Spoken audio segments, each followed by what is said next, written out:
Hello, everyone. Thank you so much for joining our wonderful seminar tonight on Wealth Building 101. My name is Michael Petrarca. I'm the owner and operator of HJP Financial Group. Um, this is probably my favorite topic. And the reason for that is I'm someone who loves efficiency. So there are not too many presentations that I get to give that if you just compare maybe the things someone's doing before and after, can dramatically improve someone's life. I'll give an example of every year I have a conference that I go to. And the first year I came back with sheet after sheet after sheet of all these great ideas and thoughts and everything I wanted to implement. By the 10th year you go to it, maybe you got three or four things. So in the beginning, where everything's great information, I love that impact that I'm able to give to everyone. Tonight, I'm going to be going across a very wide range of subjects.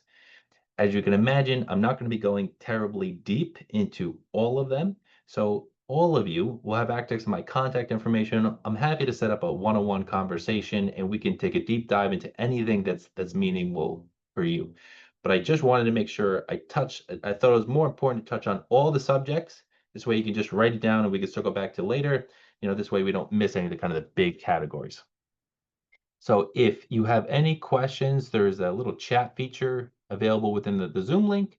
Feel free to write the question in. If not, I'll be happy to take on any questions at the end of the presentation. Again, thank you so much for joining, and let's get started. So this lovely looking human being is Mr. Charlie Munger. So for those who don't know who he is, he was Warren Buffett's right-hand man for, let's say, 75 years. If you want to YouTube him, beyond entertaining of an individual. So let's go through his quick quote we have here. It is remarkable how much long-term advantage people like us have gotten by trying to be consistently not stupid instead of trying to be very intelligent. For a lot of the people on this call, we have the power of time. And investing, there's so many sexy things out there. You got cryptocurrencies, you got Bitcoin, meme stocks, and oh, I bought this stock and it went from $10 to $1,000. Very hard to do consistently well, kind of pick winners at that level. If we simply avoid the things that are really the hidden drain or sponge that's taking our kind of net worth or our disposable income, and we focus on that, everything else takes care of itself. So let me give a quick example. Let's say your household brings in 100,000 a year. Now, something I try and do, we're going to go to finance 101s in a little bit, but most people, let's say, have a 401k at their work, and you want to put somewhere between 7 and 10% away. So that's out of sight, out of mind, automatically going into your 401k. You don't even see it. And then the money, what's left over, pools into your bank account. There's two individuals. Person one, as we look at these things here, alcohol, nicotine, cars, eating out, gambling, subscriptions, coffee. These are killers of wealth building. Now, I'm saying that specifically, wealth building. Let's say person A puts the money in their 401k, gets a little 3% match from their employer. They're going to be fine. They start that early enough and stay consistent until they get to their 60s. They're going to be fine. They'll live a comfortable lifestyle. Now, in saying that, the people who want to build wealth, I would say if you have a 100 grand budget, and let's say you're putting 8% towards your 401k, probably all these items here probably steal another 8 to 10%. So if your goal is to build wealth, you need to take a long, hard look at the items on this list. Now, yours might be slightly different. You know what they are. These are little things that don't seem like a lot when you look at them as a silo. But, a lot of people, I do a little bit of this, a little bit of that, a little bit of this, a little bit of that, and all of a sudden that 8% is gone. Now, I'm not saying you eat tuna and live in a cardboard box. You find your own personal sweet spot. But for the people that really are hungry at building wealth, these items here should be few and far between. And I promise you'll be wealthy. If you just want to enjoy today, who knows what's going to be here tomorrow.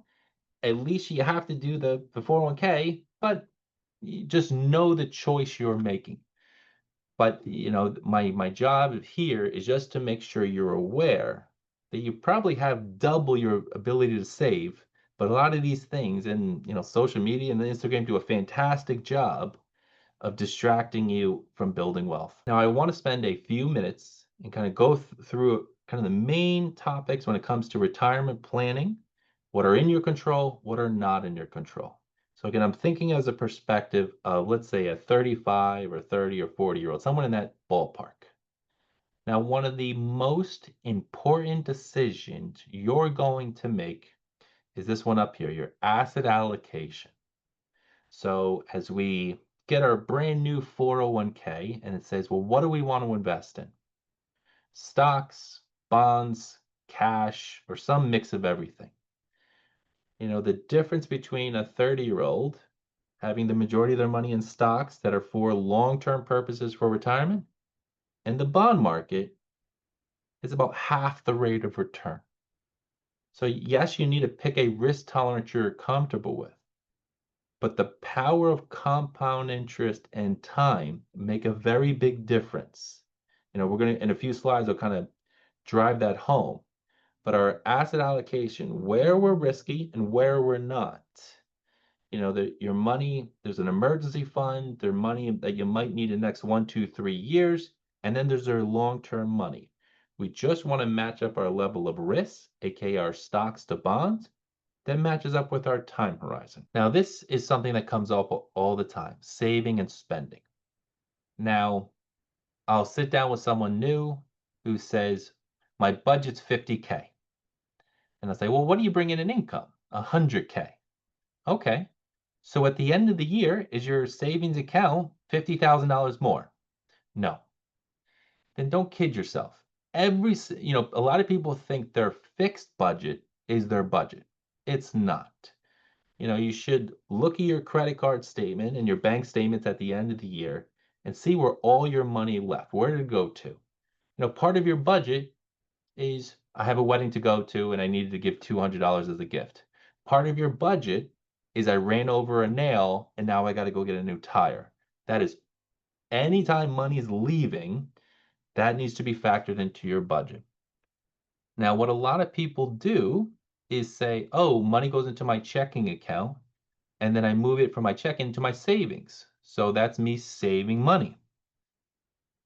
What typically happens is, every 2 months, oh, I ran over a tire, and ran over a nail, I got to get new tires. And then the savings account goes back down. And then something else of the savings, I went on vacation, the savings go.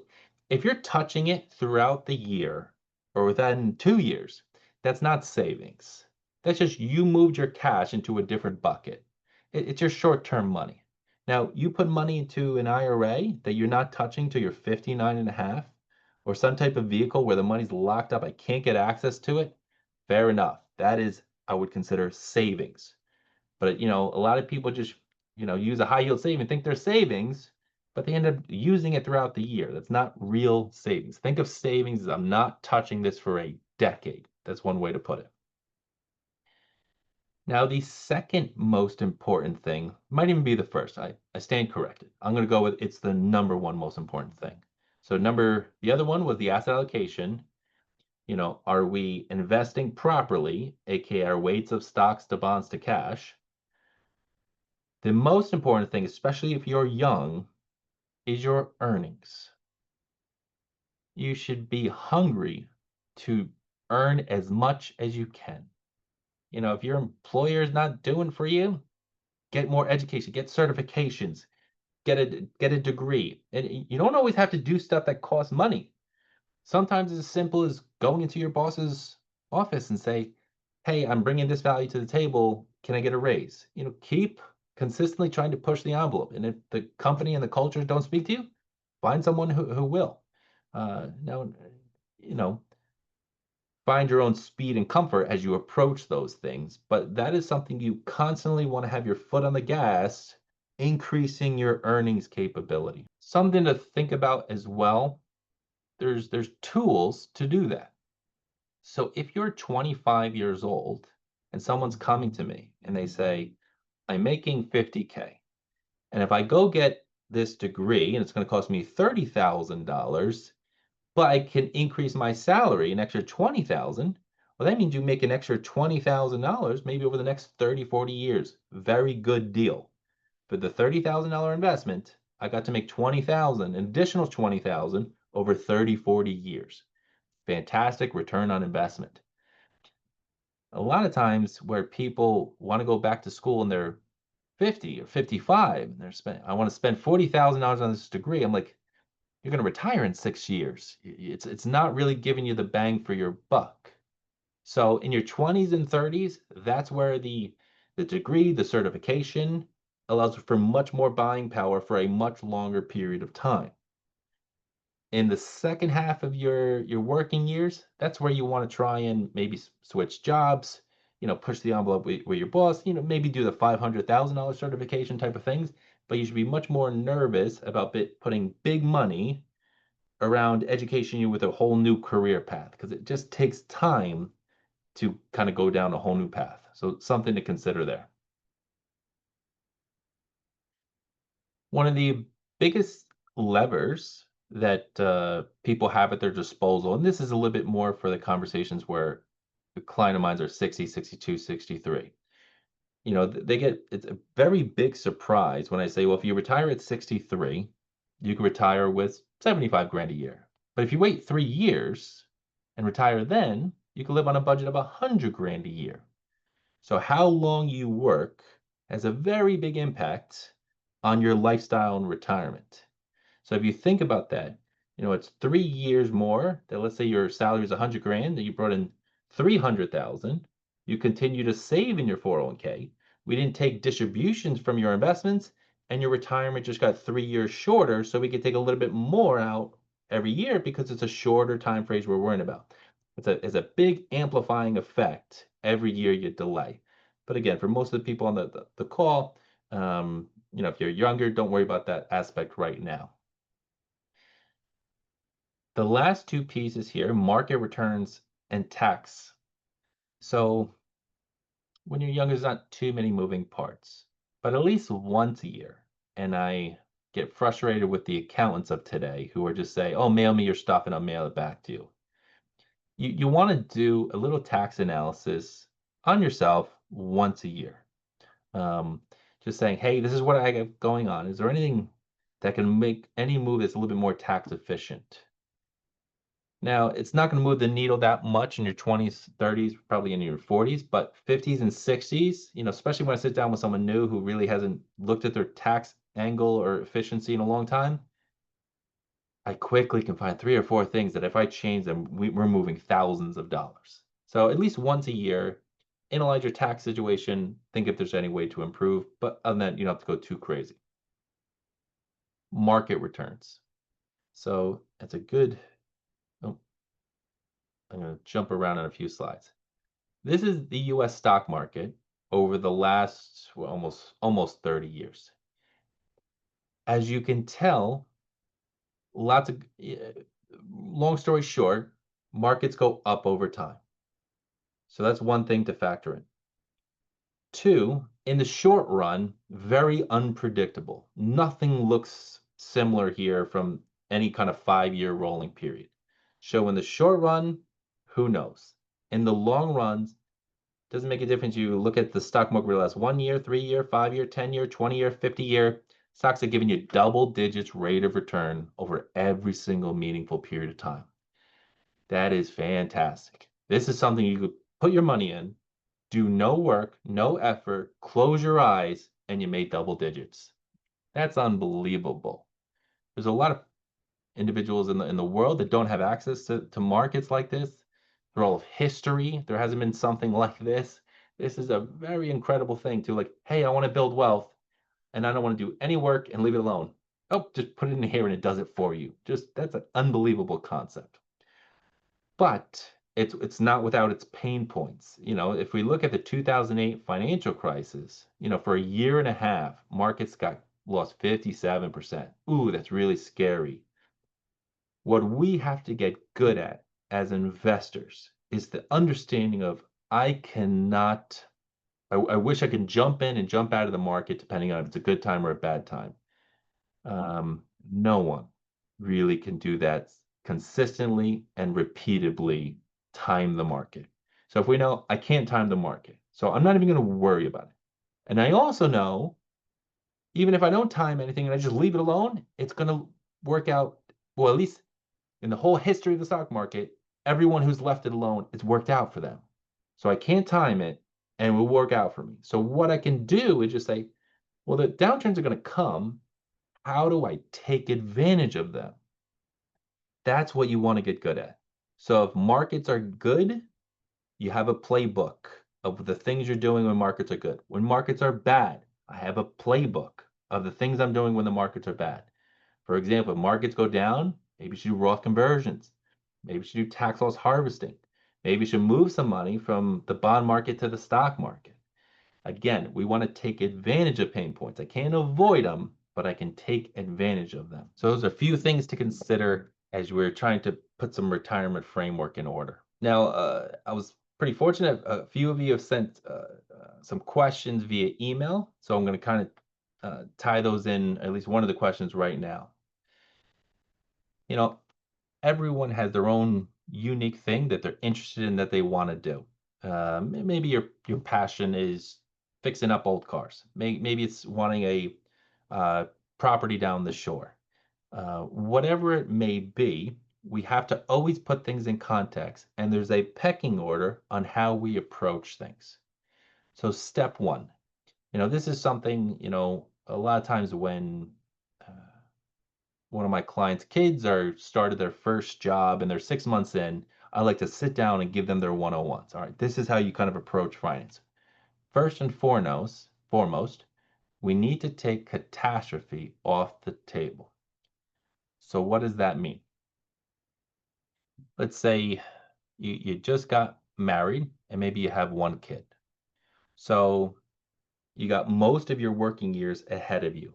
So what are things that could be catastrophic to you and your family? One, God forbid you pass away. You need life insurance because other people are dependent on you. Maybe you got a 2-year-old and maybe you got a spouse. So life insurance. Two, long-term disability insurance. If you're 25 and you can't work because you became disabled for whatever reason, and you can't work for the next 40 years, that's catastrophic. Short-term disability, maybe you're out of work for a month, you could scrape and get by. Long-term, you can't scrape and get by for 40 years. So life insurance, if you have people dependent on you. Two, once you have a full-time gig, long-term disability insurance is an important one, and health insurance. If you have a house, you have house insurance, but those three, the health insurance, the long-term disability, and the life insurance if people are dependent on you, those are the backbone of the catastrophic things that I like to always make sure I'm protected for. So you need insurances for those items. Two, you need an emergency fund. So general book answer would say 3 to 6 months of your fixed expenses.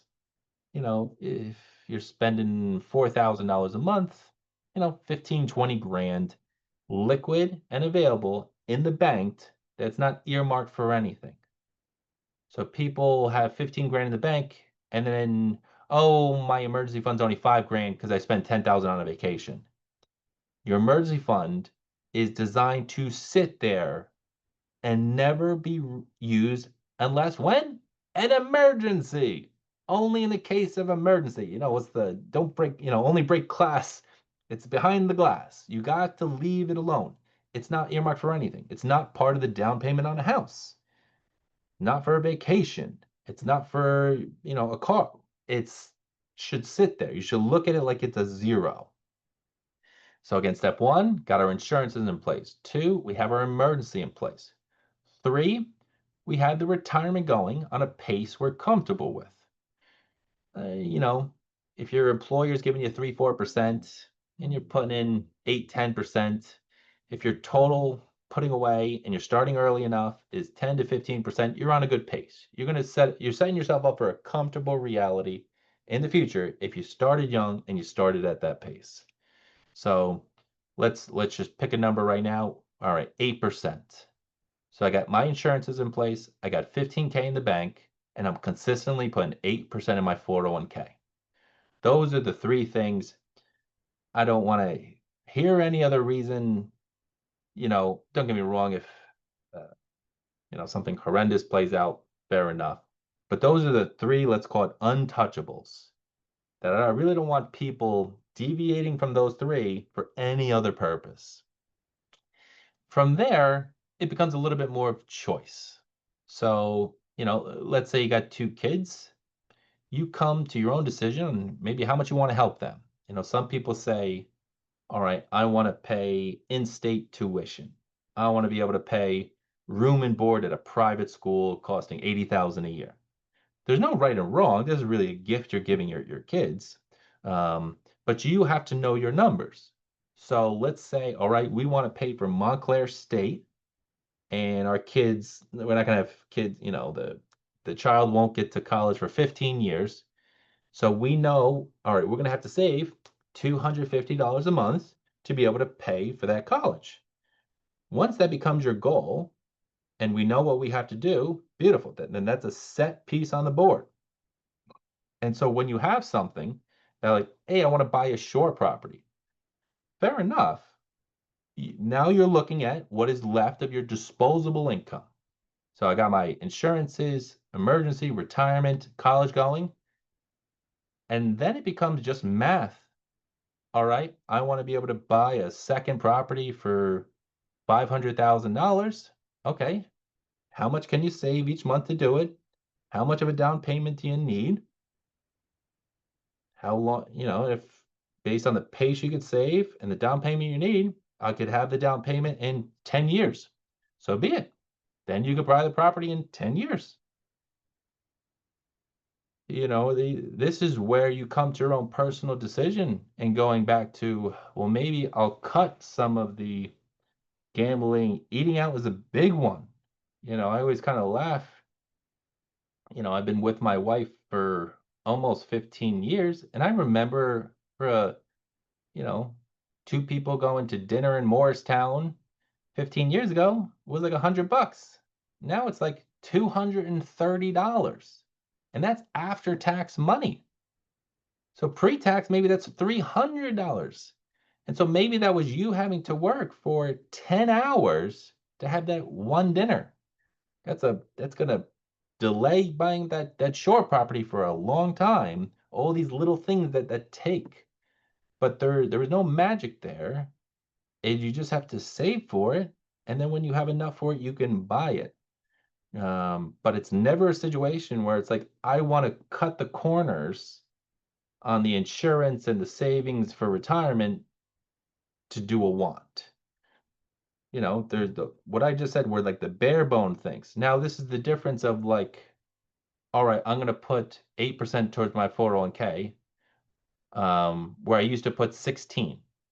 Beautiful. So if you don't want it, 16 is overkill is the wrong word, but like you're way ahead of the game. So you don't have to do 16, but I'm gonna have an issue if you're not doing at least 8. So there are thresholds where I'd go to if you want to carve out, but we really shouldn't be cutting into those first 3, 4 items to do a want. Now, the other thing I want to bring up, so this is the stock market. Now, most people really don't understand how it works. So I just want to kind of give you some 101s. So this is the S&P 500, the 500 largest companies in the country. There's two reasons the stock market will go up. One is the company's earnings will go up, or two, the multiple we're willing to pay for those earnings can go up. And I'll give you an example. My office, let's say you want to buy it from me, and it rents for $10,000 a year. Now, you don't know this, but I'm in a complex that has about 200 other units. So you do your homework and you say, what are they selling for? And you say, well, I looked at the 10 that were selling and I analyzed their rent, and it looks like they're selling for about 15 times rent. So if rent is 10 grand times 15, that means you should be able to buy it for me for $150,000. Now that multiple changes over time. So I'm in Fairfield, New Jersey, and let's say we pick up the newspaper and it says, train station to New York City coming to Fairfield, New Jersey. Well, we all know the optimism, the confidence in this area is going to go up. So if you come to me and say, "Ooh, I just saw the newspaper, maybe didn't see it yet," and you go, "Oh, I'm willing to pay that 150,000." I'm like, "No, no, no, no, no. Now instead of 15 times my rent, I want 20 times my rent." The same can happen in a negative fashion. Fairfield can flood from time to time. Now, let's say a flood happens, and I go, "Oh, I'm ready to sell to you for 150 grand." You're like, "No, now there's a whole bunch selling for much cheaper. I'm not willing to spend 15 times your rent." So you can do this with the stock market as well. So in the last 30 years, we have actually seen both extremes. So the 1990s were fantastic for the stock market, especially for technology stocks. It was the internet was new, the personal computer was new, emails were new, and so everyone got really excited. That's like the train station to New York City. There was a tremendous amount of confidence about where the future was going to be and what companies were going to earn. So stocks got as high as 25 times earnings. Very expensive, highest there was ever. Well, that's hard to justify paying such a high multiple. So what happens is the higher the multiple, if things don't go well, typically that's where a bubble bursts. So if you follow this, so peak in 2000, this green dot, and you just go sideways, what you see is it took really 12, 13 years to start making money again. So markets can have long periods of time where they go flat. And then they could have long periods of time where they do fantastic. So you may hear stocks do 10% in the long run. It's true. But if we break that down over history, you had the Great Depression till about World War II, stocks went sideways. From World War II to your mid 60s, fantastic period for the stock market. Then in the 70s, we had very high inflation, oil and gas prices went through the roof. You had about 10, 12 years of nothing. Early 80s till 2000, best bull market in the history of this country. Markets screamed up. Then that brings us to this slide here, where from 2000, 2012, markets kind of go sideways. And from then on, we've had a fantastic bull run. So they kind of look like stairs. So yes, stocks average 10% in the long run, but you have to think of stocks over a time. What's rather incredible, a full long-term cycle might be 20, 25 years. So stocks, you have to kind of be in it for the long run. Now we can be lucky and we're in it for the right time and it matches up when we want to retire. So a lot of my clients, we're sitting in a wonderful position. They're ready to retire. Their investments are at all-time highs. This is kind of wonderful. But other people retired at the wrong time, a little bit more unfortunate. But again, what the main thing here is to understand we can make more money by the earnings going up, aka like the rent, or the multiple on that. Now, the higher the multiple goes, you're probably looking at a little bit more muted returns going forward. And so here's an example of that. So here's multiples over any 1 year period of time. And what about for the next 5 years? Well, for any 1 year, so here we have a multiple, very hard to predict. As you could tell, they're all over the place. So this is why if you watch CNBC or any talking head or your cousin or someone who says they know stuff about the stock market, they say, this is where the stock market's going to be over the next 3 months. They have no idea, none whatsoever. Stocks do have a little bit more predictable reality in the long run. So here's over the next 5 years. Well, then it becomes much more in a narrow range of what happened. And if I were to show you another slide that has 10 years, that range even becomes more narrow. So stocks, very unpredictable short run, much more predictable in the long run. We can't time the market, and stocks tend to do well over time as long as you leave them alone.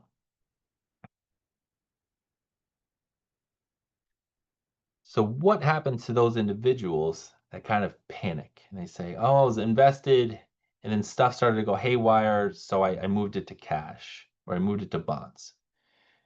So this is showing returns over the last 10 years ending in 2023. The slides would no look different in 2024, 2025.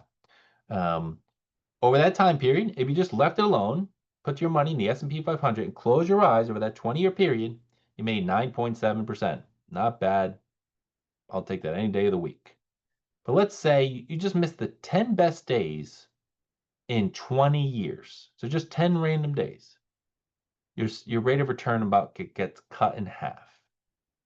So we have to resist the impulse to time the market. Again, if we leave it alone, we've gotten good rates of returns. If we try and get cute with it, jump in, jump out, very hard to consistently do well. So this was just a combination of the stock market. Now we're thinking of our long-term money. We want to be diversified. So we want things that do well, but do well at different times. So for the last 10 years, US stocks have been great. Everywhere else around the world has been okay at best.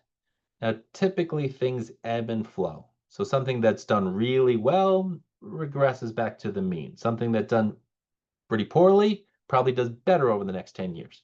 So right now, this slide on the left is comparing multiples between US and international stocks. And as we can see right here, international stocks have really never been cheaper or in a very long time. So this might be a time to have a little bit exposure to international stocks.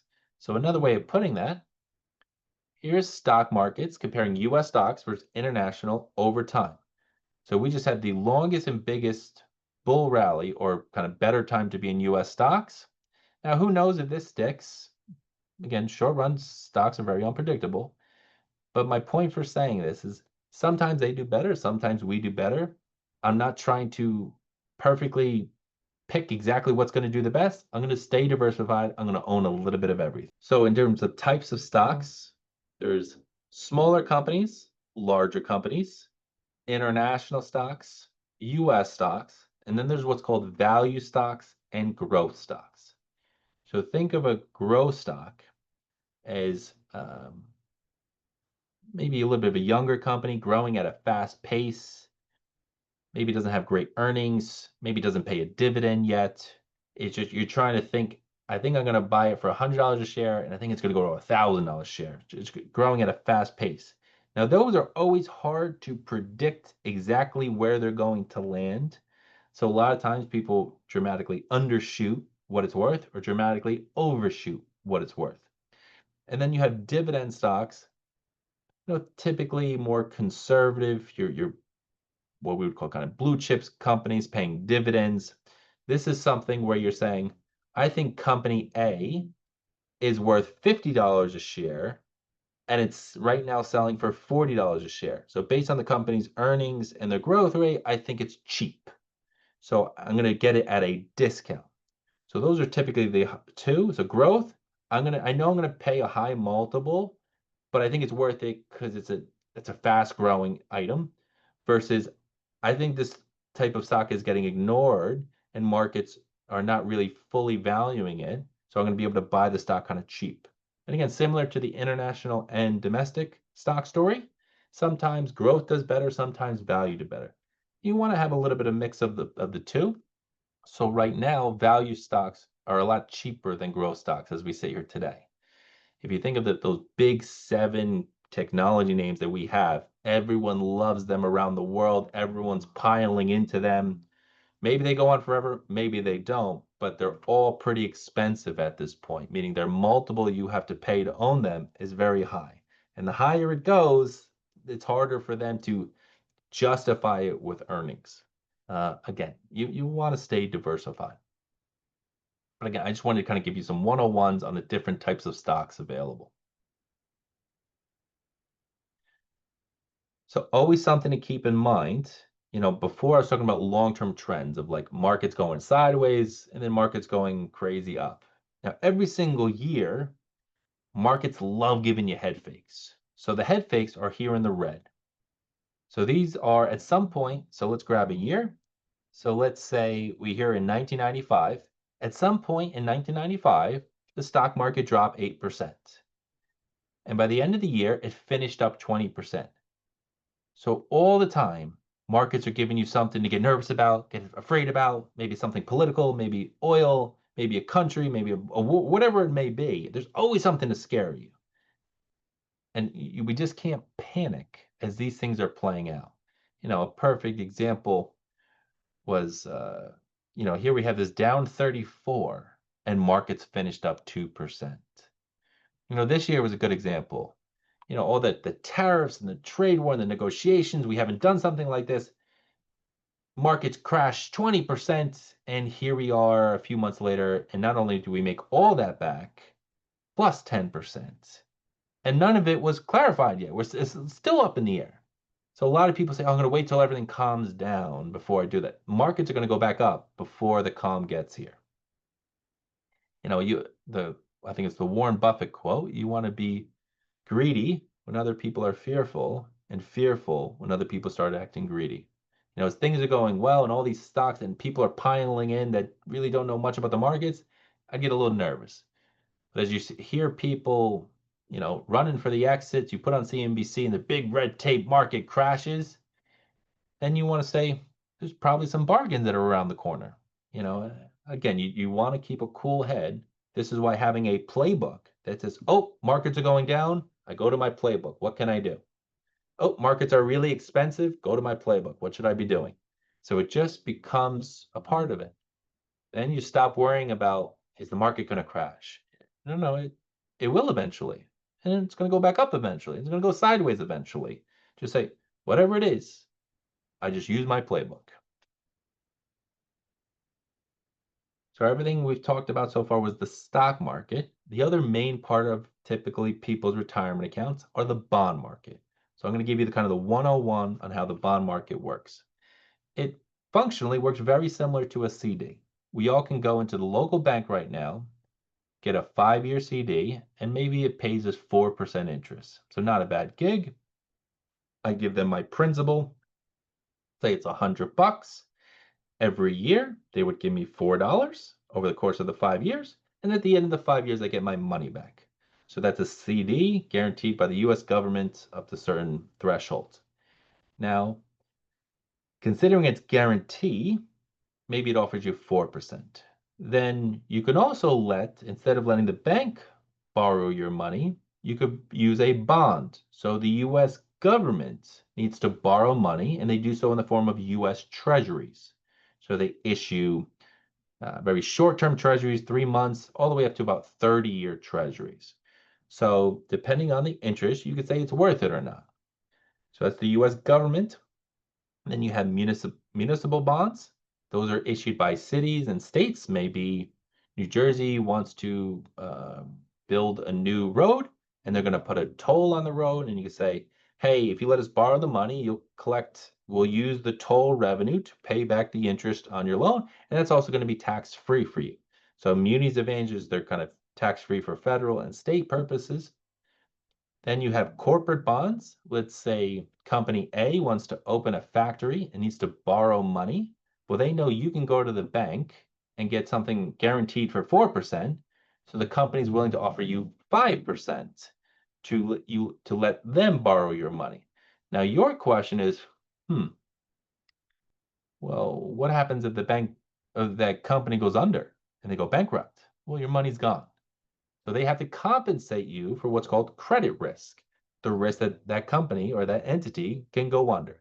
So this is why maybe if it's a big established company, think of any of the big companies that you would see driving down the street, the odds of them going bankrupt are very low.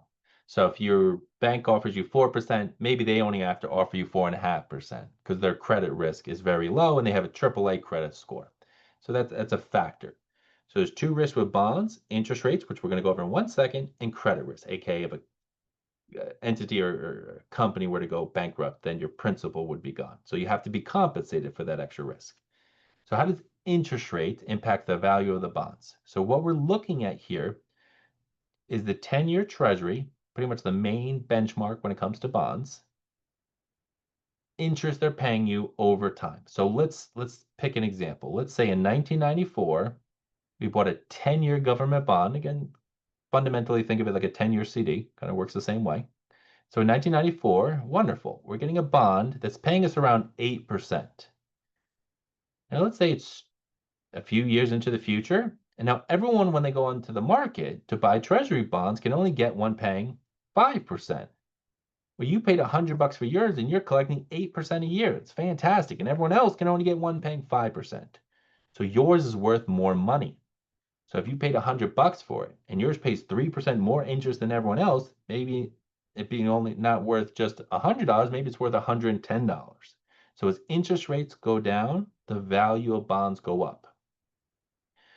Now, the reverse can also be true. So let's say, think about it. If you bought a 5-year CD a couple years ago that was only paying 1%, and now you can get CDs paying 4% or 4.5%, and you're like, oh, I want to, but you're locked in to one of the older, crappier 1% ones. That's kind of unfortunate. If you went to go try and sell that CD or sell that bond, someone's going to say, no, you're going to have to trade it at a discount because it's not worth as much because it's not paying as much interest.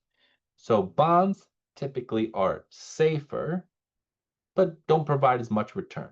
In the long run, maybe stocks give you about 10 in the very long run, maybe bonds about 5, cash around 2 or 3. Um, but, depending on your age and your time horizon and your level of comfort, that's where you're finding your own ratio of stocks to bonds mix in your long-term money. Now, this is just kind of touching upon the different types of bonds. Like I mentioned before, you have municipal bonds. HY stands for high yield. So think of a company that is really good, clean balance sheet. Maybe if a CD pays 4, that really clean, high quality company might be able to borrow at 4.5. But the company you're nervous about that could go bankrupt and they're not doing well, maybe they have to borrow money at 10%. Same thing as individuals with their credit score. The worse your credit score is, typically the more entities are going to ask you to pay an interest to borrow money from them. Same thing happens in the company world as well. But for the most part, for bonds in your 401k, it's a mix of corporate bonds, high yield bonds, and government bonds. You really wouldn't own municipal bonds inside of an IRA or 401k because they're going to pay you a little bit less interest because they're tax free. So which is meaningless inside of a retirement account because you don't pay taxes on them every year anyway. So you kind of never own municipal bonds inside of a retirement account. Now, I showed you this slide before when it came to the stock market, where the reds were all over the place, down 10, down 20. What you're seeing here is the pain points are much smaller in the bond market. Typically might be 1 to 5% is the worst pain you might see, and most of the time, so this is going back to 1975. We're talking 1, 2, 3, 4, 5 times in the last 50 years that's bonds went down. And it really, besides 2022, which is just a very painful year because interest rates went up so much so quickly. If you just took that out, your worst pain point in bonds since 1975 was down 3.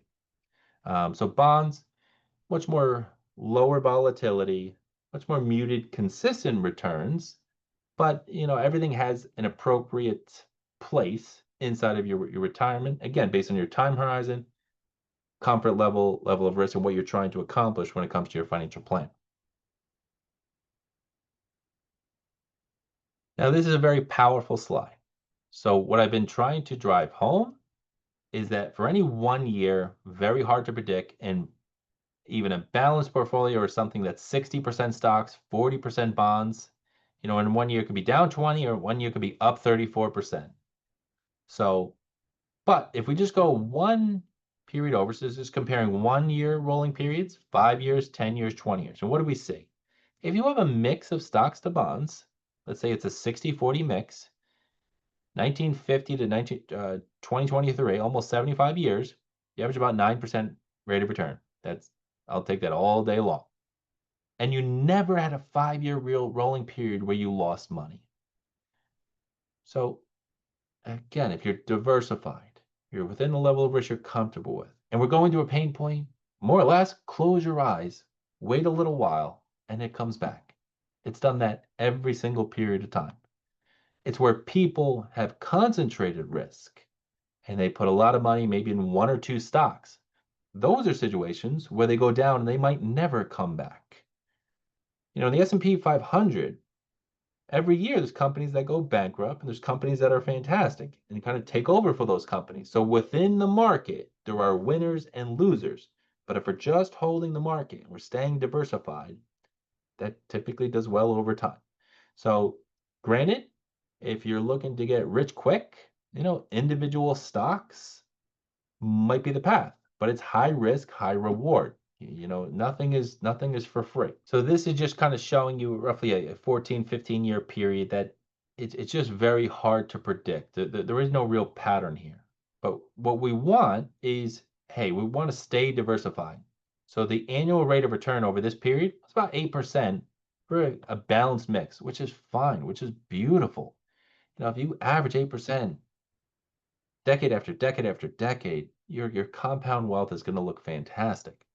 But again, we just want to own a little bit of everything. So large cap US stocks, small US stocks, real estate, high yield bonds, developed markets, that's typically kind of Europe and Japan, emerging markets everywhere else, fixed income, bonds, cash, and commodities. You just want to own a little bit of everything, and it does well over time.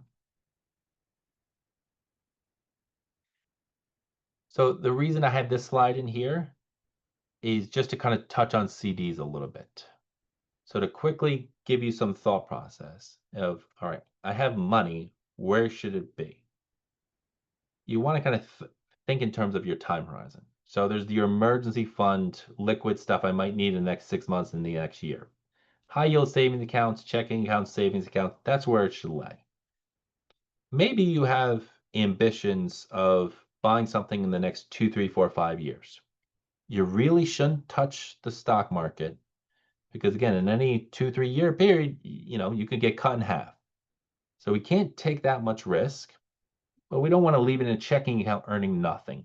So call it this middle bucket. This is your 2, 3, 4 money that, I'm not sure exactly when I'm going to need it, but it's going to be some projects. Maybe this is to buy a car, buy a house, whatever it may be. This is where CD should live. This is where short-term bonds should live.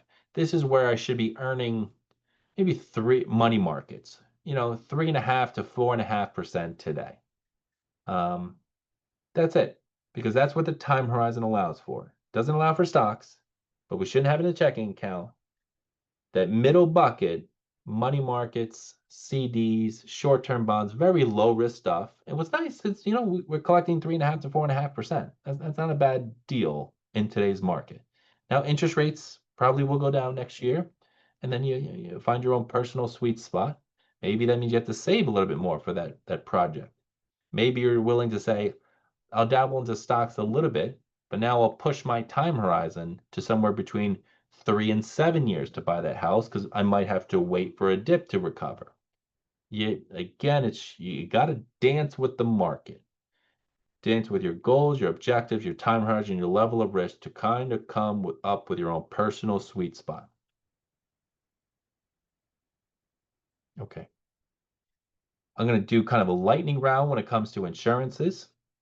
So 1, disability insurance. There's short-term, there's long-term. I consider it mandatory for long-term disability insurance for your 20s, 30s, and 40s, especially if you have people dependent on you. Think about it. If you had a machine in your basement printing 80, that was printing out 80,000 a year, you would insure that machine. Absolutely. If you're 55, maybe you can lower the insurance. There's less risk because you're that much closer to retirement. But in your 20s, 30s, and 40s, it's crucial. It's high risk years. So I very much want long-term disability. If you want short-term, it's not bad.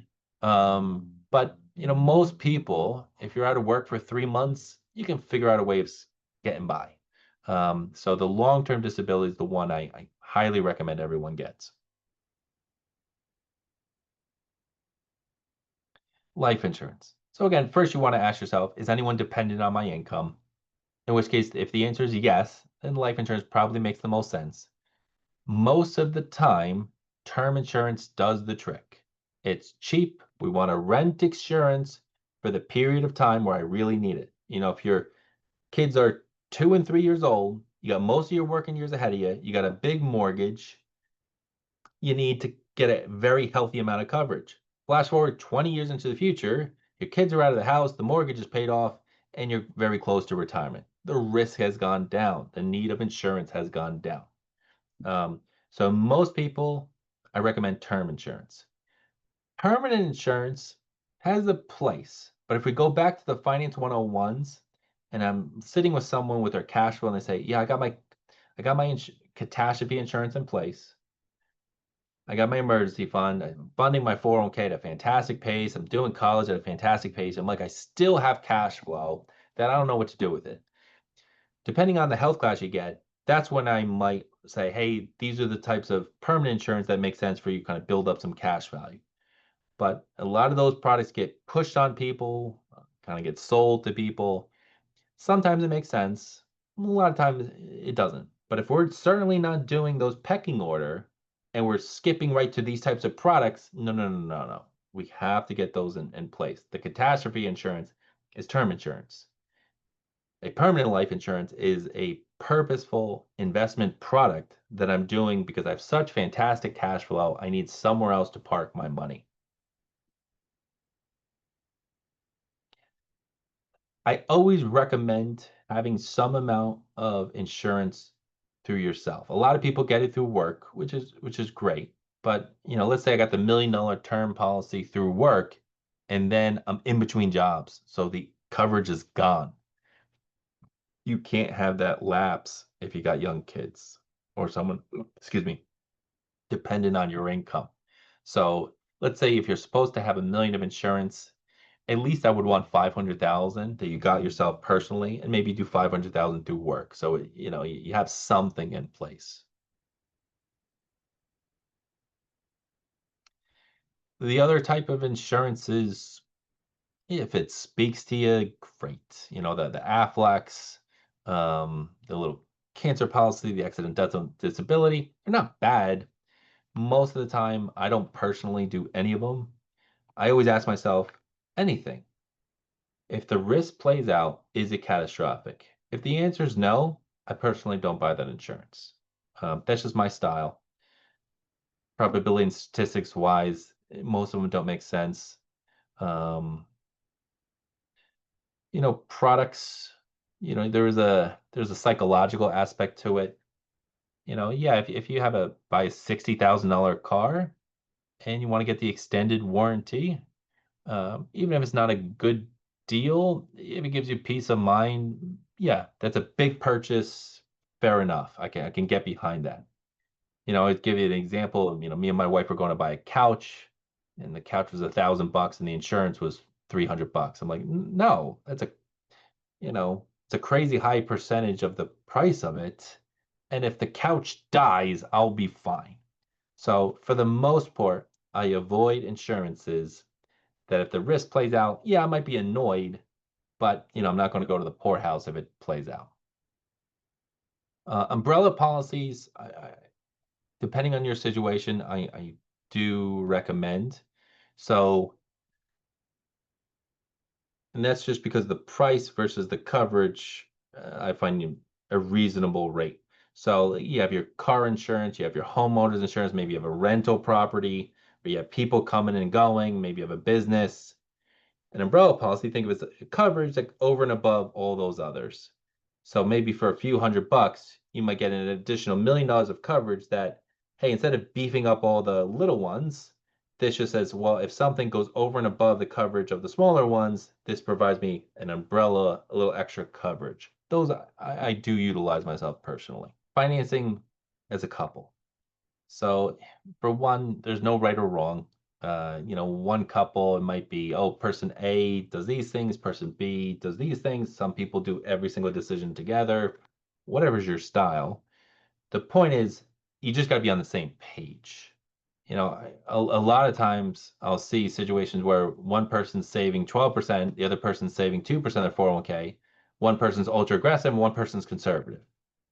Well, it's all together.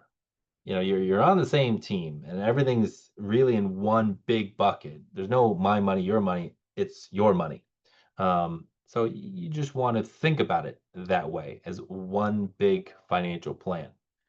Um, Two, the college discussion is a big one. And the earlier you have it, the better off you're going to be. There's a lot of couples that I'll sit down, their kid is 12 years old, and they're like, we want to pay for school. And I look at the 529ers, $400. All right. Um, Now this is not the fun part of my job, where I tell people, you get choices. You're 60 years old or 50 years old. All right, am I paying for my kid's school? All right. Maybe that means I can't retire at 62. I have to work at 66. I have to work 4 more years. Maybe that means instead of saving 7% of my 401k, I have to save 15%. And that typically, once I have to tell you the ramifications of wanting to pay, and you might go, ooh, maybe we'll pay half. Maybe we'll pay a quarter. But the earlier you're on the same page, the better off you're going to be. And without a doubt, budget planning. I recommend everyone, at the end of the year, the credit card companies do a fantastic job of giving you a nice little summary. This is what you spent your money on. You take that, you take your bank statements, and you say, where did the money go? What were we able to save? Are we happy with what we spent our money on? Again, no right or wrong, but you need to be like, oh, wow, I didn't realize we spent this much going out to eat.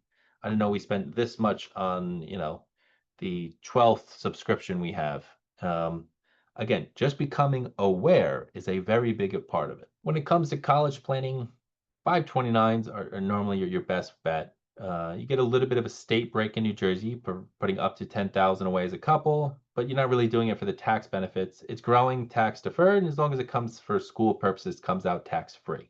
So there's a whole bunch of other ones, but really 529 is your best vehicle that you're going to utilize to save money for retirement. Okay, so this is a big one. So let's say like, I'm ready to buy a house. I'm 30 years old. We got our finances where we need to be. And so somebody will ask me, am I ready? All right. So let's run through a quick example of when I tell people, or at least when I recommend, hey, you're good to go. So let's say we want to buy a $500,000 house and we're going to put 5% down. Sure, that's fine. So our 5% down is 25 grand. But we're going to have attorneys and inspections, say another 2,500. We got moving costs, let's say 2,500. Closing costs, taxes, insurance, first payment fees, etc., 10 grand. And you get in there and something always breaks day one. So we got to carve out at least 15 grand for, buying the new couch and, maybe hire a plumber. So all of these items, let's say are 55,000. So that's for the purchase. Well, now we're a homeowner. So maybe where we used to leave an emergency fund of 10, 15 grand, we got to beef that up a little bit because we have a house. Houses can be expensive. So separate from this 55,000, I would want a 25,000 emergency fund because something is always going to go wrong with that house. I promise you. I'm just about to buy a new AC unit, and it's going to be $17,000. It's a lot of money and it's after tax money. So that means you had to work and make 25 grand just to pay the 17 grand. If you're making 100K a year, it's 25% just poof, gone. So you need an emergency fund. If not, Uncle Credit Card is waiting for you to use it and is waiting to charge you 25% interest or 20% interest. And that's, another one of those things with the alcohol, eating out, and it's just keeping credit card balances. They're just killers. Just steal your wealth. So we need to have a solid emergency fund. Now, cash flow wise, we don't want our monthly bills associated with that house to, let's say, be more than 40% of our take home. We have to plan that 1 to 3% of the value of that home we're going to spend to maintain that home every year. Now, if you're a handy person, maybe it's closer to the 1%. If you're not, maybe it's closer to the 3%. If you got older fixer-upper, you can figure out pretty quickly what your home's going to cost. But, you have to factor that into your budget. So if this is a $500,000 home, and let's say we're going to use 2%, 10 grand on your annual budget should be a line item of just to maintain the home. That is it. And people don't factor that in. And then this is why they just go, all the time people come to me, oh, we were blindsided. The furnace went. No, it's going to go. The AC is going to go. The roof's going to go. The windows are going to need to be done. We can't live our lifestyle and go on vacations and do all these things and we can't act surprised when these things play out. You have to plan for those. We want to be able to complete this home purchase without touching our emergency fund and just be skeptical of mortgage brokers saying, oh, you're good to buy that house. They're just saying, can they do the application and will it pass? They're not saying, are you financially secure enough to be able to do this purchase? So come up with this is like I said, this is my own formula to say, yep, you're ready to go look for a house. Cars, owning versus leasing. I'm going to give you the quick sheet on my opinion. If you drive 8,000 or less miles a year, leasing a car is very expensive because you're just not putting enough miles on it for it to be worth it. Owning it is going to be substantially cheaper for you in the long run. At the same time, if you drive north of, I would say, 13,000 miles, no brainer, they're going to charge you so much for the mileage, it just makes sense to own. If you're in the 10 to 11,000 range, I used to say it's tomato, whether you own or lease, but I was a leaser, partially because I get deducted go through the business. I leased the same car 3 times in a row, and I went to go do it again for the fourth, and the price jumped dramatically to lease because interest costs are much higher for everyone compared to where they were 3 years ago. So I went and I bought because it just didn't make sense to buy. So now it was a Lincoln. Maybe other dealers and other types of cars their numbers are different. But for me, who was someone who was consistently a leaser, the pricing got way out of hand, so it made way more sense to buy. But I give the people the mileage one, 8,000 or less, buy, 13,000 or more, buy. If you're in the middle, yeah, if you want to look at it and you like a new car every few years, it might not be a bad choice.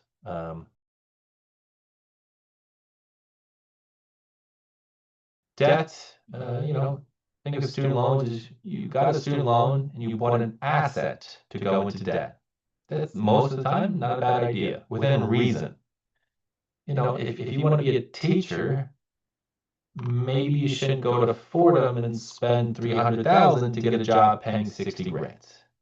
So you want to look at eventually the job you're going to have, what is the revenue you can make, and compare, well, can I get that job at college A costing 300, but I could also get that job if I went to community college for 2 years and then state school for 2 years and spent 20 grand. Some professions are highly specific, and there's certain schools that do wonderfully to land a job in those fields. Different story.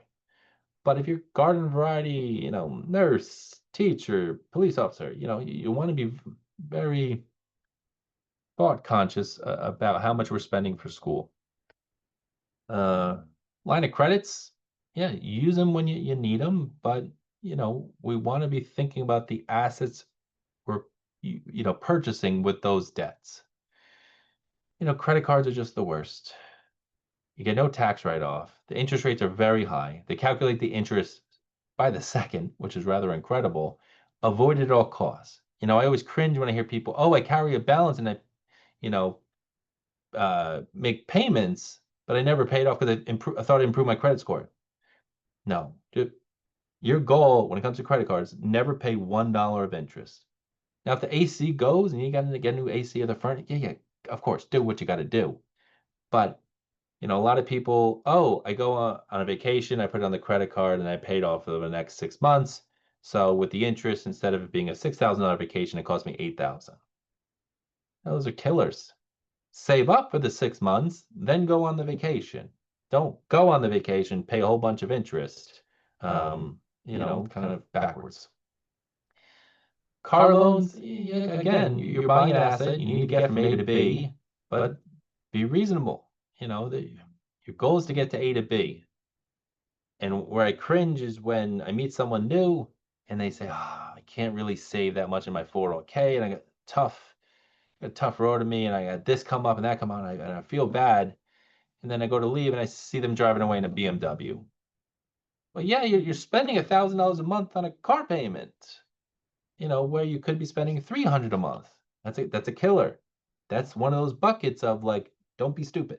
Now again, if you can afford the BMW because you checked off all your boxes and everything planning wise looks fantastic, then more power to you. Spend your money, can't keep it. I get it. But do your 101s, look at your disposable income, and think about, do I want to build wealth? Do I want to enjoy it for today? No right or wrong, but just know the decision you're making. Just 2 minutes on the tax brackets. So we have a progressive tax system. So the more money you make, the higher in taxes you're going to pay as a percentage of your income. Now that's an easy concept, but we have very weird brackets. So it's the 10 to 12, and it jumps from 12 to 22, almost a double, 22 to 24, and again, pretty significant jump to 32. So if you're single, there's a lot of situations where there's not going to be too much of a tax decision. So we got the 12% bracket, kind of in between. So you're in the 22% bracket from 47, and it just goes from 22 to 24 all the way to 191. So between like 47,000 and 191, not much decision you have to make, because whether you pay 22 or 24, to me, it's a little bit of tomato tomato. But when you're making decisions around the leaps from 12 to 22, or from the 24 to 32, that's when I come more into play. That's when thinking about like, maybe you're in the distribution phase and we're taking money out of an IRA. Well, we might want to take it from the IRA up to where the 12% ends and then stop and take it from a Roth or take it from an after-tax account. So that's where the decisions come in. Same with on the saving side. Well, I'm going to save my Roth, but at some point I'm going to get, if I save in my IRA or 401k pre-tax as opposed to my Roth 401k, maybe I get, now I'm in the 22% bracket. Oh, maybe I'll do the pre-tax side as opposed to the Roth side.